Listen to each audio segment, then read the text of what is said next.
Yo, apa.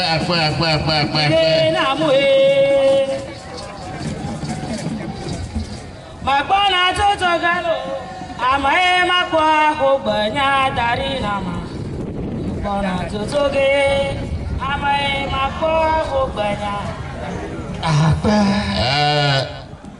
Nyapa sih menolak, nyapa pada dah. Togbio maganyi banamiaka. Ai mabawo fima ya ba. Nyata madafu. Ba ada oda sinama ado kakata ako hanya dore ko anya ba mawo ala ba to bi swevele ble da ya mi be miawe ala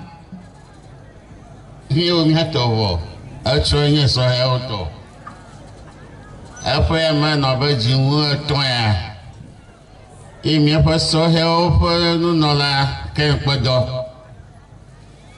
yo va to ma fia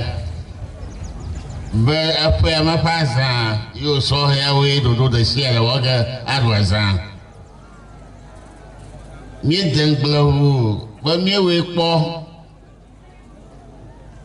afi elasi ni o mi so mare ahia ba mi aga we mi dengblawu kaka afada dalango ni fokoko na wa mafia ba mi ho so he o bia de mana o aw mafia da sidaji mi ami po agba so ami po gba ni yo kata wo da no no moto herun efia be so he o la claro ba o donang no duko ta bia obia awo mafia achu doda sinawo achu abadada darongo banano mafia mo awo mafia fa afo ewuda iba fo evide gana anoduko desu suya ka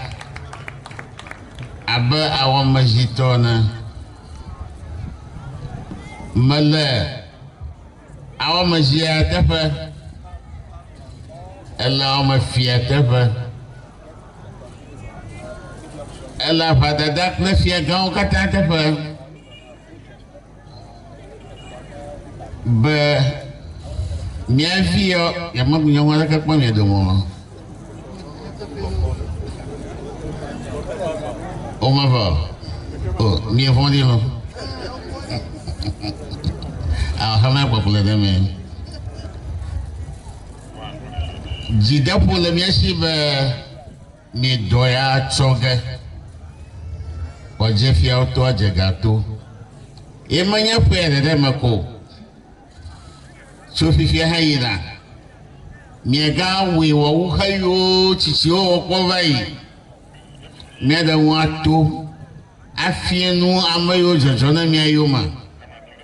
be anglo ma bu anglo no tem to mi afa wana oma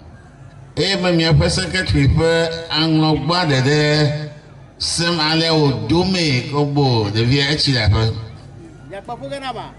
echi la fa ma wona ira mi kata me pe ma fa hugbo chichu za ojeji ojuro dububu o be yo ba po engineer gloriare be gana kata ko hugbo za iya za ke mi runa como se sale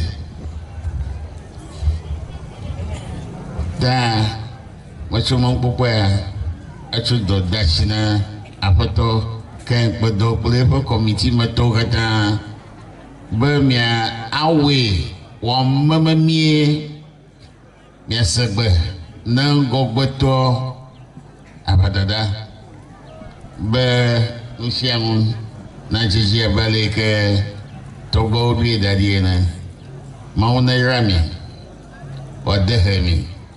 o fienfi afolopo mi akpana mi ya dakpe na Awɔmezi fiato ni dakpe ni